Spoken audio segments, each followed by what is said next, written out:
All right, Michael, some interesting comments from Nick Saban today about just post-practice comments, really focusing on the offense and how well it's done so far after 5 days of practice. And typically, the defense is ahead of the offense at this point in practice. You wouldn't go ahead and say the offense was ahead of the defense, but it sounds like they're about even, which I guess is a good sign for the quarterbacks, running backs, and wide receivers. It's a statement to be made since Nick Saban is a defensive coach.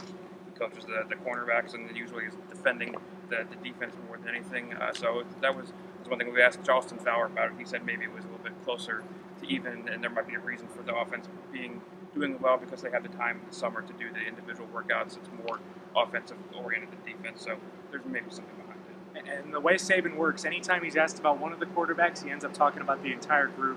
That was apparent today when he was asked about Cooper Bateman, kind of the not mentioned as much other candidate for Alabama's quarterbacking job.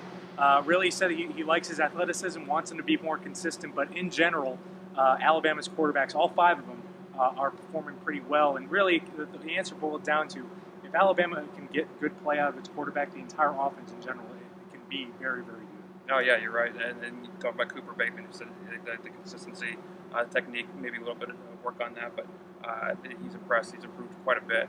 One of the more improved players I have. Yeah, I think the strength, obviously, in this offense is going to be at the playmaking positions. Running back, we know all about what Alabama has there. Wide receiver, a lot of big names at that position: Amari Cooper, Christian Jones, DeAndre White. But the depth, I think, is where the strength is right now. He was Saban. I talked about Darius Stewart, some of the other guys, some of the Robert Fosters have been improving, been impressing some players that we've talked to.